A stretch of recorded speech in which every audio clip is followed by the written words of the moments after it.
All right, welcome to Witchpolice Radio. If you're listening to this episode the time it comes out, you probably just heard an episode about campus radio. I interviewed a representative of CKUW, and now we're here again talking about going across town and talking about the other local campus community station, UMFM. And this show has had a pretty long-standing relationship with UMFM. Early on in the history of the podcast, uh, my guest who's on the episode today reached out and asked if I was interested in having Witchpolice Radio broadcast over the airwaves on UMFM, which was great because I'd always wanted to have a campus radio show, but I never didn't live near, especially the University of Manitoba, to get down there and actually commit to doing one. So the fact that you kind of offered to put Witchpolice on there it solved the problem I think I had. But before we get into any of that stuff, best way to start this off is if you want to introduce yourself and give a bit of background about what it is you do at the station. Ah, thank you very much for having me on. My name is Jared McKetiak. I am the station manager at UMFM or CJUM, which is our official call letters. Right. I have been at the station now as a volunteer since '99, but as a staff member since 2001. That's a pretty lengthy time to be at. I mean, even for these days, for anyone to be at any one job that long is unheard of almost. So that's like a pretty serious commitment to this kind of volunteer driven radio. When you started doing this job, I mean, even after you'd been volunteering for a while, did you expect that this would be something that would consume so much of your life? Huh. Uh, Short answer, no, not at all. I mean, so I always wanted to be a broadcaster. When I was growing up, I wanted to be a sports broadcaster. Specifically, I wanted to be a baseball guy. And then I got the opportunity to do hockey play-by-play for the Portage Terriers Oh, cool. for a couple of seasons. And uh, I was kind of hooked on broadcasting. But when I went to school, I decided to go into computer science. The internet was just kind of starting to blow up, the whole dot-com boom, and I wanted to make money. And so I was a comm sci guy and ended up doing that for a few years and just honestly got burnt out. So I quit my job, which was very stable and was well paying at the time. And I was fortunate enough to get a job at a record store, the old Musiplex downtown. That was a good Uh, start. yeah, it's a fantastic store. And so a couple of my coworkers volunteered at the two campus stations. And so UMFM had been on the air, I guess, for about a year. CKUW had obviously been around, but had only been on the FM airwaves for about half a year at that point. One night, we were closing up, and the coworker said, "Hey, I need a co-host tonight. You can talk about music. Do you want to come?"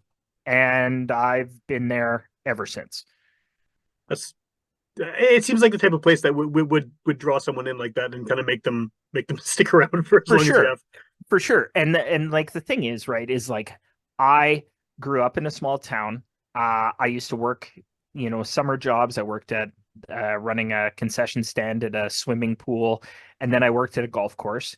And so the radio was on nonstop. And uh, being a little bit further afield from Winnipeg, the only stations that really came through were Power 97, 92 City. I don't think any of the popular stations were really a thing at that point. And so I was hearing the same music over and over and over again, right? And there's nothing wrong with it.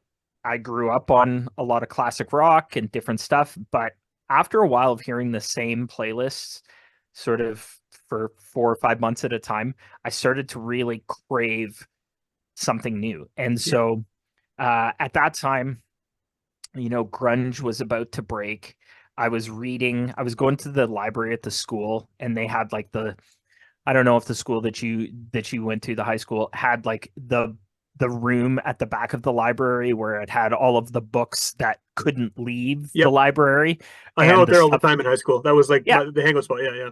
right. And so it was, like where you would find super interesting books, periodicals, things that couldn't leave. But the school had subscriptions to Rolling Stone magazine and Spin, and had stacks and stacks of archived issues, right? And so every week, I think Rolling Stone was publishing weekly at that point, right? The new issue would come in, the librarian would hold it for me. I would come, I would read the record reviews, but then you would see the different advertisements for new albums and stuff, right? And so I'm reading about all of these bands that I had never heard, uh, but they seemed interesting, right? And so, like, I remember reading about the Pixies and the Yeah. Melvins and all sorts of sort of precursors to grunge.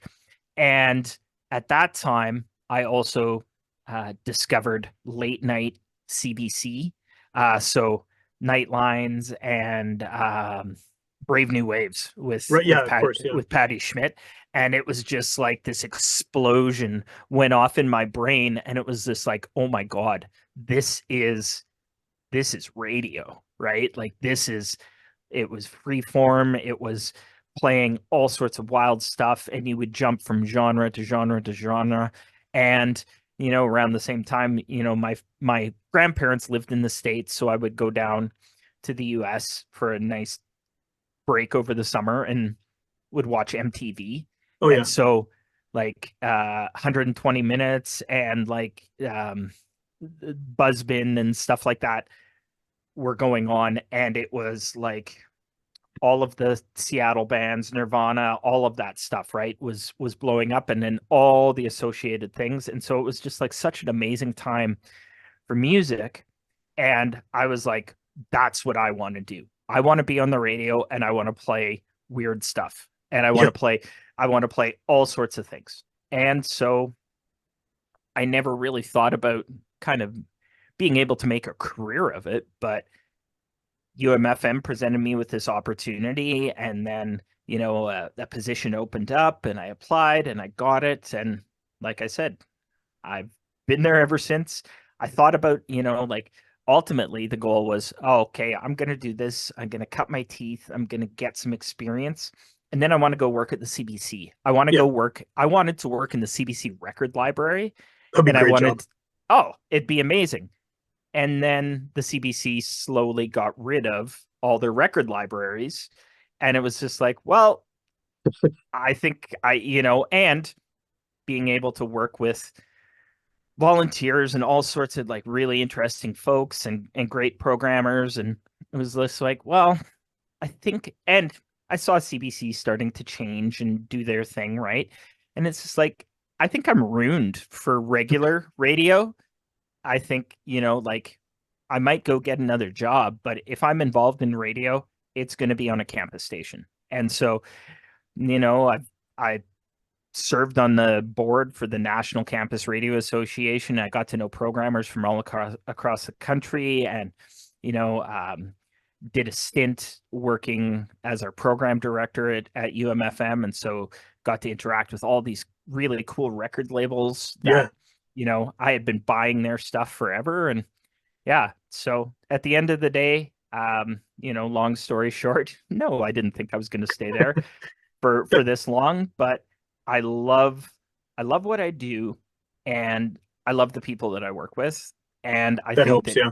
if you can find a job like that, you hold on to it for dear life, right? So, Absolutely. Yeah. Well, and I do want to talk about some current things that are happening with the station, but it's interesting. I mean, I'm a little younger. It's interesting how much that story that you just told is very similar. I mean, I grew up in Winnipeg, so I had more access to record stores and things like that. But mhm, same thing. I mean, reading Rolling Stone in the school library and eventually getting a subscription to it, and just poring over all these bands that I couldn't hear yet because it's pre-internet. The radio's mhm, playing the same five mainstream bands, right?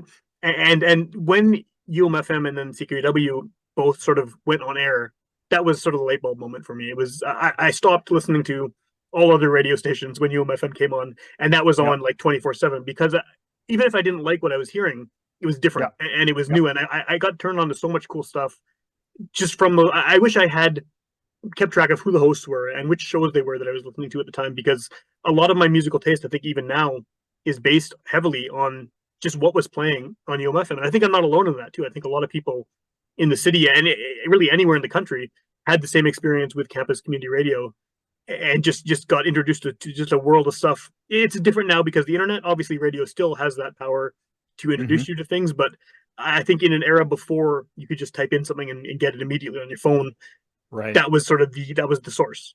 Oh yeah, for sure. And like there was such, and there always, I think that there always has been, and there, and like knock on wood, always will be a great music scene in Winnipeg, Oh, yeah, yeah, right? But at that sort of like what I called like the heyday of the campus community radio sort of boom here, um, and obviously I'm biased because both stations have been around for longer than I've been involved, but yeah, like 98, 99, there it was like this amazing convergence. There were so many cool bands doing things.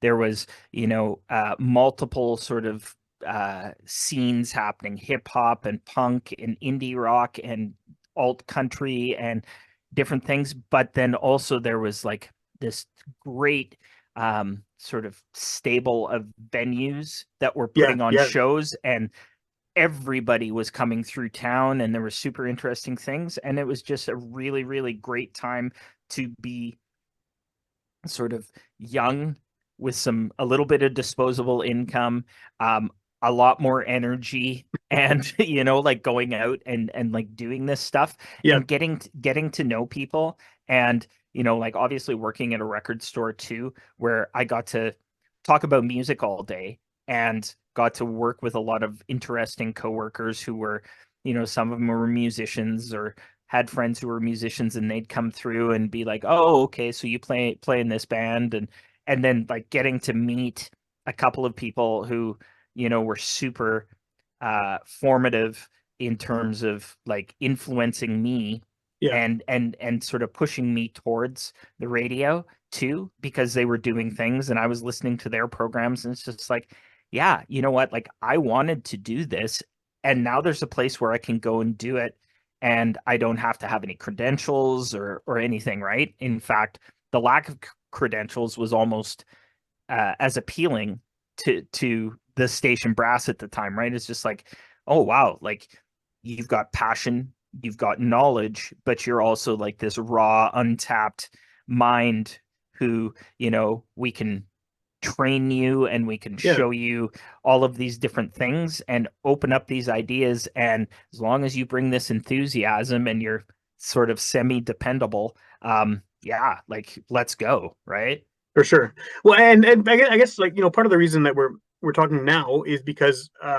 it relates to how the station is funded. I mean, not only are people listening to the station and getting introduced to new music or volunteering and getting an opportunity to play music that they like and introduce it to other people, but there's also the aspect of the community making this exist Hmm. financially by offering their support. So, what is? Can you just quickly explain the structure of how UMFM is, how it exists as an entity? For It sure. stays afloat. Yeah, for sure. So since day one, and this is, like for most radio stations that exist on a university campus in the country, chances are there is some sort of a student levy component to their funding. Right. And so, like since 1998, we've been super lucky that, students have willingly put a small percentage of their student fees towards the radio station every year, and like it has provided us with this great base of funding. But like times change, obviously. The cost of doing business continues to increase, and so like we do, we're a little bit different than CKUW folks at the University of Winnipeg, because we do take some radio advertising. Right. I think that they don't do a lot of that anymore, but most of our advertising comes from local businesses. We over the last year, like we've done a ton of work with new and emerging independent artists who, you know, say got funding from Factor or from Yeah, SOCAN or from whoever, and they one of the mandates that is tied to their funding is that they have to spend it on an independent radio station, right? And so, you know, we're happy to promote that sort of stuff. It kind of fits within our whole ethos. But you know, outside of those two streams and getting the odd project-based grant every once in a while, um, we do what everybody else has done, which is hold some sort of a funding drive. Ours is called Pledgerama, but you know, like CQW has fund drive. yeah, There's fund week. It's like a PBS style telethon, right? Where we speak to the community and we say, hey, look, we're very, very happy and very, very fortunate to exist in this amazing arts community. And we love supporting all of you. But this one time a year for 1 week, we're going to ask you for your support, right? And right, so we take donations, and in exchange for the donation, we will give you incentives, all sorts of really cool stuff that we want people to actually use. sure. You know, like it's not like a tote bag that you're going to throw out, or a coffee mug that's going to go in a garage sale or something like that, It's always right? cool stuff. It's always every year I look at the different pledge levels, and it gets better with each higher level, obviously. But there's always cool stuff in there. Right. And then, you know, or, you know, if you don't want the incentives, you can take a tax receipt, right? Right. Like, and that helps you at tax time. Cool. But it's this opportunity for our hosts to kind of reach out to people that, like, we know that there are people out there listening. Yeah. And it's this really great sort of feeling when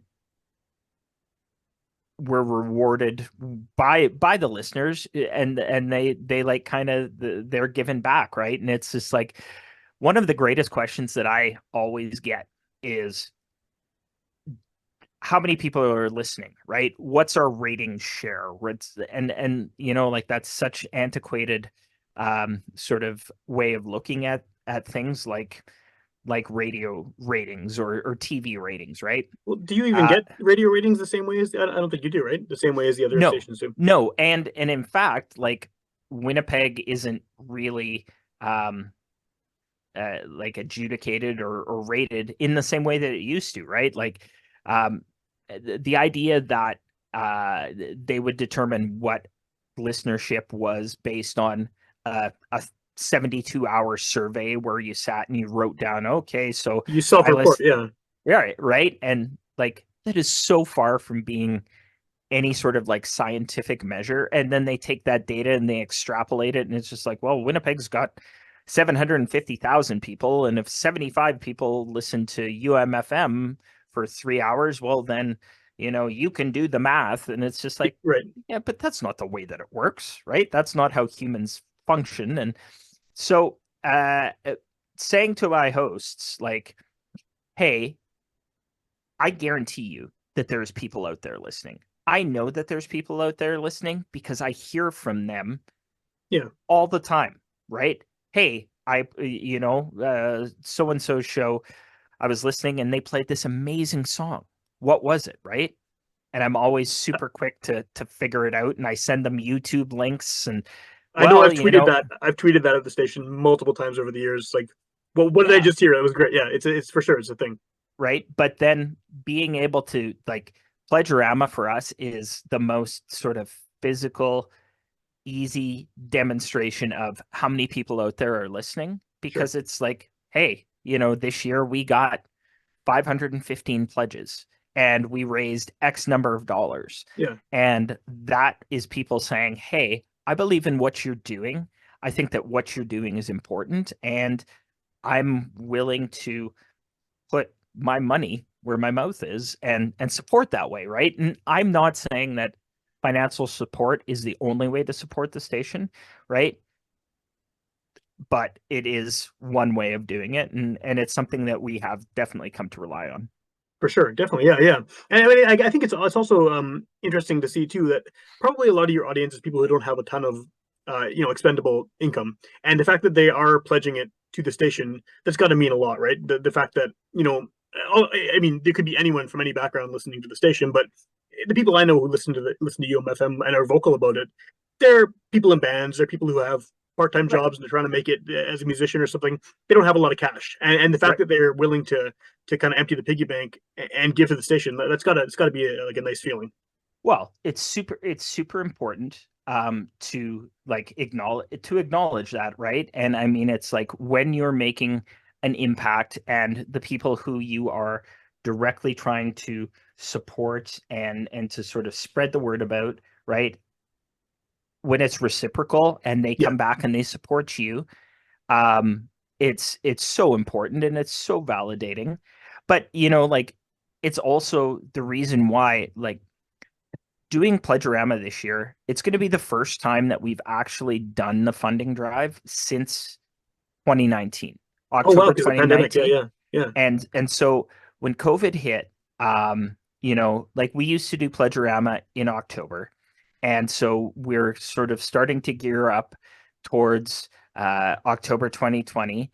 And like in the spring of 2020, we just kind of collectively as a group, station staff, the board, and our volunteers, we just kind of looked at one another and we're like, it doesn't really feel right for us to be asking folks for money when a lot of us out there are struggling, right? for sure. We're all broadcasting from home. There are volunteers who I didn't see for 2.5 years. I saw them like this, right? I saw them on over Zoom, different meetings, but it didn't feel right to us as a group to be asking people to support when maybe they needed support themselves, whether For it sure. was financial, mental health, et cetera, et cetera. But, at the end of the day, because we were broadcasting remotely, we were able to pare back operations to a comfortable level where we were, able to save some money and to sort of proceed.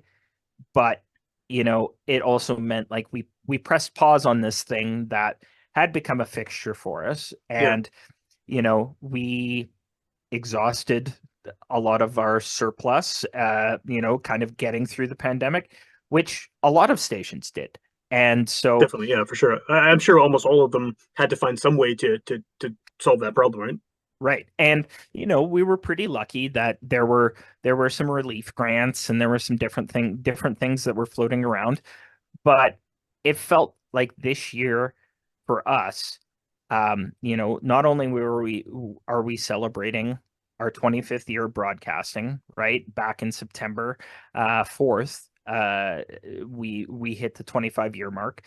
But on campus this year, like the return of people being interested in doing things, right? Yeah, Like it was huge. Like we trained and sort of added, I think, about 35 new volunteers to that's a our lot. Yeah, radio family, right? And it's like it's all sorts of kids, and you know, I call everybody who's younger than me a kid, but it's kids who are coming with these ideas that are just like, oh my God, like, how do you know about this? Where did you hear this?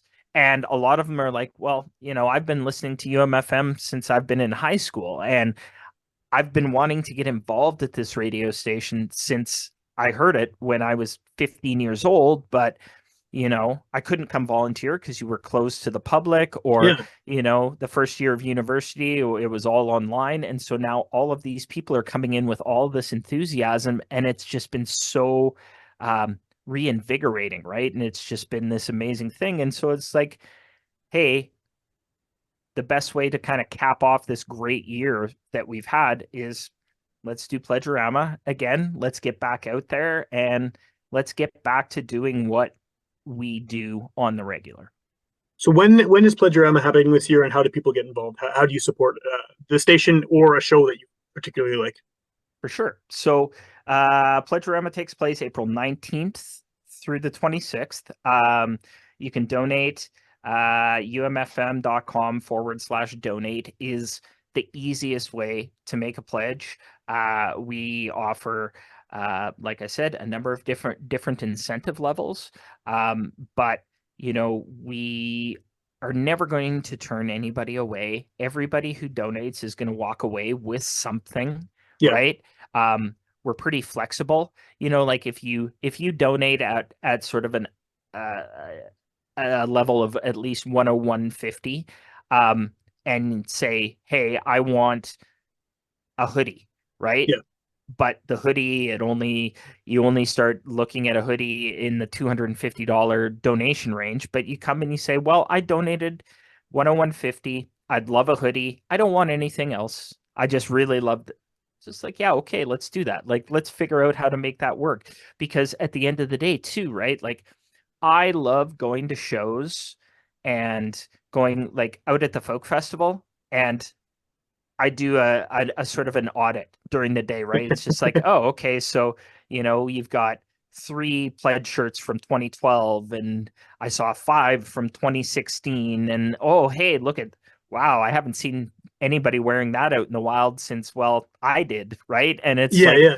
it's really, really cool to see people like endorsing what we do in that way, right? And so, we want to celebrate radio, and we want to celebrate the station, and like I want to like tip the hat to all the great volunteers too every week, right? Because there's so many people doing cool things, and so you can choose to donate to any of the shows that are on the air.